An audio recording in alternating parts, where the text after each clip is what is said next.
notre constitution. Qu'on ait la paix à notre constitution. L'histoire lui a donné raison parce que le Conseil constitutionnel a dit allez-y. Allez, Allez. renvoyer ce document-là. C'est tout. En tout cas, Babacar Ba, dans tous ces combats, il a toujours eu raison. Mais la raison étant Hélène et l'émotion nègre. Aujourd'hui, on parle de produits vendus par l'ORAC. Babacar Ba interpelle le président Joe Biden. Parce que aussi, il faut être transparent jusqu'au bout des ongles. Quelle est la clé de répartition des recettes issues des produits vendus par l'ORAC?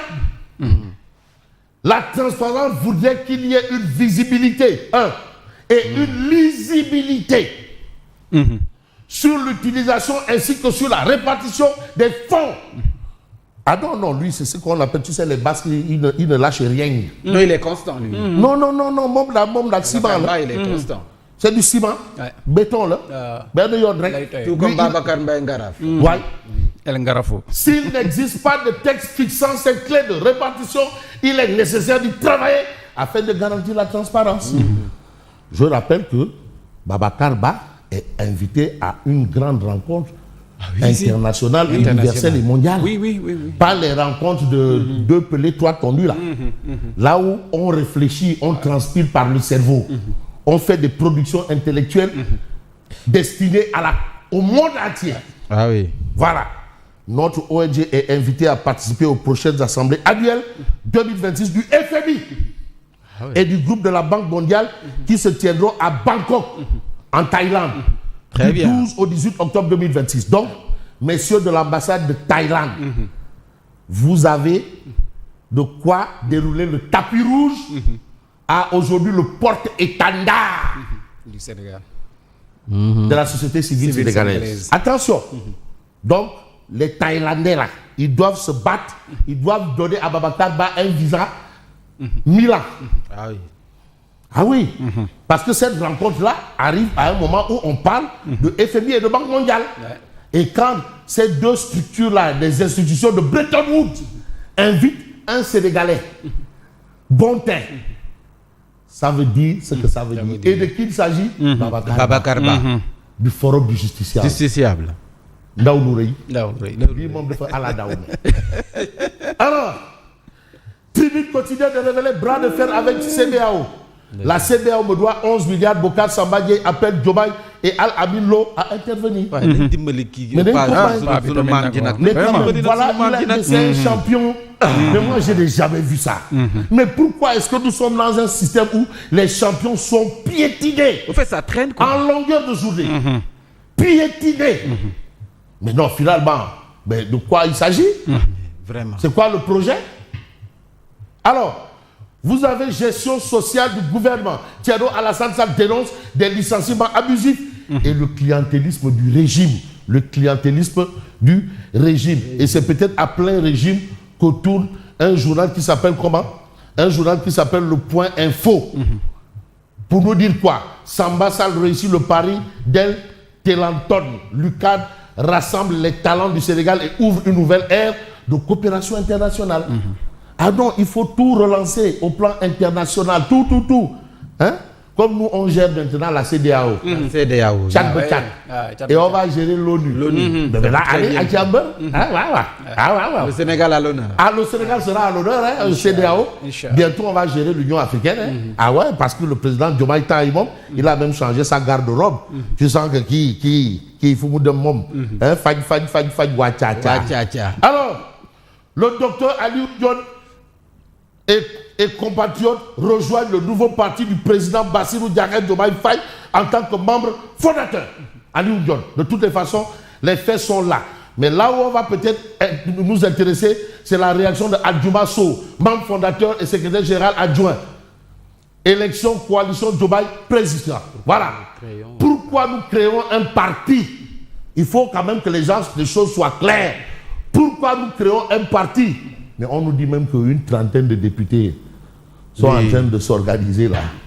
Pour aussi 30 députés, ça 30 députés, hein? Une trentaine de Est-ce que députés. c'est pas une cinquantaine? Une cinquantaine. Une cinquantaine. On nous dit aussi qu'à l'Assemblée là, il y a des bruits de bottes là. Ouais, ça risque de Mais non, mais bouger. finalement, Pastef, c'est qui? C'est Diomaye ou c'est Sonko? En tout cas, Sonko moins Diomaye moins Sonko. Faut pas aussi qu'on nous C'est ce qu'ils nous ont vendu. faut pas qu'on nous prenne pour des... Ça, c'est clair. Non. tandem. Sonko moins Diomaye moins Sonko. Ouais. Celui qui vous dit le contraire là, suñu yoon nga ne aussi. Alors, pourquoi nous créons un parti? Nous ne créons pas un parti pour le confort du pouvoir, mais pour répondre à un devoir d'époque. Ñoom ñëpp, c'est ce qu'ils te disent. Le même discours. Le même discours. Ñoom ñëpp, c'est le même. Ñoom ñëpp, c'est le même bréviaire.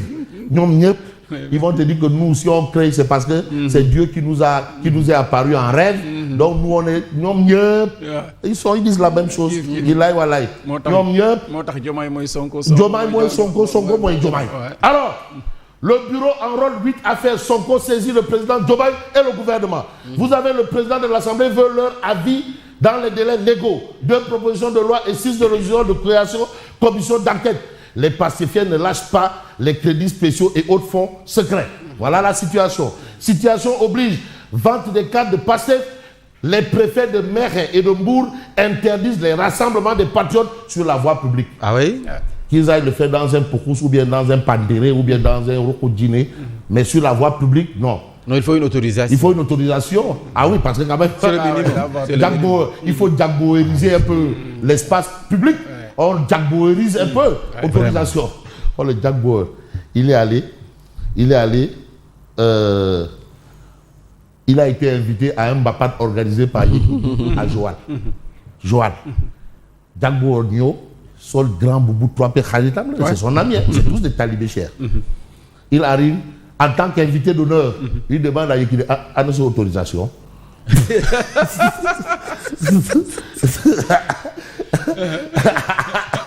Mais il accepte d'être invité d'honneur, mais arrivé sur les lieux, il demande une autorisation. Donc si Yekini ne produisait pas d'autorisation, il n'y aurait pas eu de Mbapat. C'est-à-dire, point virgule de la loi. Non, l'ordre public ne fait l'objet d'aucune négociation. Aboul, dégagez, abandonnez. Moom la war a waat saa doon wax assemblée nationale. Ana Jagboor. Waaw yow da ngay dem Linguère nga bàyyi sa Jagboor fii ana Jagboor. Boobu da leen terroriser. Te Jag. Non, Jag il ne may dara. Hein? Il faut aller demander aux khalifistes quand ils faisaient une manifestation à la place de l'indépendance. Mais Jagboor dit les lacrymogènes direct. Il y avait un conseil de ministres qui s'était le président Abdoulaye Daouda Diallo, ministre de l'Intérieur. Mais Abdoulaye Wade, Jack, mais qu'est-ce qui se passe là-bas là? Non, il n'y a rien. Il y a juste deux toits tordus. On veut les évacuer.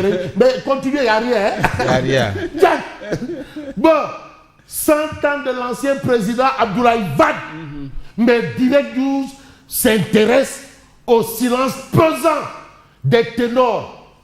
Professeur Serigne Diop Sadarta, mon oncle, parce que quand même. Pourquoi ce silence? Sadarta, c'est mon oncle. Et Madame Aminata Tal, qui ont quand même été de fortes personnalités aux côtés d'Abdoulaye Wade. Mais c'est quoi ce silence? Ça, c'est un peu les inquiétudes de la rédaction de Direct News. Et là, quand même, il faut bien qu'on sache pourquoi ces personnalités n'ont pas daigné se prononcer sur les 100 ans de Abdoulaye Wade. On a vu tout le monde, sauf Serigne Diop, professeur Serigne Diop, professeur titulaire de chaire, de classe exceptionnelle, qui est le mentor du de Ismaïla Madior Fall. C'est son mentor. Ah oui. Mais Ismaïla Madior Fall, voilà le mentor, professeur Serigne Diop. Et c'est le mentor de Ismaïla Madior Fall. Voilà. La situation oblige, vous avez le lancement du parti présidentiel ce samedi, le dilemme explosif. Parce que quand même, les trois là, ils doivent quand même se déterminer. C'est le moment. Déthié Fall et Guirassy. Jusque-là, c'est motus et bouche cousue. Ils n'ont plus le choix. Tout le monde a dit à Diomaye, Yaram Kalla. Mais les trois là, qu'est-ce qu'il y a? L'Oukheu. C'est quoi cette politique de l'autruche là? C'est quoi? Mais qu'il se détermine. Waouh, il n'y a pas de... Non. Fille-bombe, ou tu es blanc ou tu es noir. Ils n'ont plus le choix. Non, il n'y a pas de non, je suis homme ou je suis dit. Non. Déthié Fall, Guirassy et Cheikh Tidiane Dièye, mais doivent se déterminer. C'est quoi? Donc voilà la situation. Cheikh Tidiane Dièye, Déthié Fall et Moustapha Guirassy, désormais au pied du mur. Ah non, parce qu'ils étaient au lancement de actes. Est-ce qu'ils sont maintenant inaptes ou pas? Il faut qu'on sache. Ils étaient au lancement de actes. Quand on lançait actes, ils étaient là-bas. Mais maintenant, aujourd'hui, est-ce qu'ils sont aptes ou ils sont inaptes à aptes? On saura avec le lancement du parti. Le lancement, on veut voir. De toutes les façons, les yeux seront rivés sur ces trois. Est-ce qu'ils seront là-bas? Pas de représentant. Il n'y a pas de représentant, oui, non, c'est un pitchball ambiru tagné. Non. On veut vous voir. Même dans des civières, même avec des perfusions. On veut vous voir au lancement. Cheikh Tidiane Dièye, Déthié Fall et Guirassy. Waouh, il n'y a pas de débat là-bas. Amoul débat. On veut savoir si vous êtes apte ou vous êtes inapte. Pastef renouveau. Voilà. Ou bien Pastef force du changement. Pastef new look. On veut savoir. Bon, pour mieux savoir les choses, on va peut-être prendre le journal Enquête qui parle de majorité face à elle-même. Voilà la situation. L'opposition de Diomaye, c'est Diomaye. C'est Sonko, Diomaye, moins Sonko. Au pouvoir, on a Sonko et Diomaye et Sonko. Dans l'opposition, on a Sonko et Diomaye et Sonko. Finalement, ce n'est que ça. Mais attention au PDS. Qu'est-ce qui se passe? Attention au Parti démocratique sénégalais. Oui. Qui a la capacité et la force de toujours renaître de ses cendres. Phoenix. En relief quotidien, fiscalité agricole, le gouvernement élargit l'exonération de TVA sur les équipements et services agricoles. Dette du Sénégal, le bulletin officiel enterre la thèse de la dette cachée. Ça veut dire quoi? Que l'histoire de la dette cachée là-haut, finalement, c'était des Wahou Pitch. Des Sambata Ndiaye Akbadeba, des Warou Kassao, tous ceux qui ont soutenu ça, qui ont milité en faveur de ça, qui nous ont pompé sur ça, ils ont fait des Warou Kassao. Parce que le bulletin officiel enterre cette thèse. Donc ils n'ont fait que des Warou Kassao. Et ça fait d'eux des Kassao. Merci et bonne continuation. Merci à vous Fabrice Nguema et bon week-end. Merci. Ce sera du côté de Petite-Côte ou... Bien sûr, non. Vous restez à Dakar? Non. Vous restez à Dakar? Non, je reste à Dakar. non, je garde le secret. Surprise. Ouais. Merci à vous Fabrice Nguema. 8h passées de 34 minutes.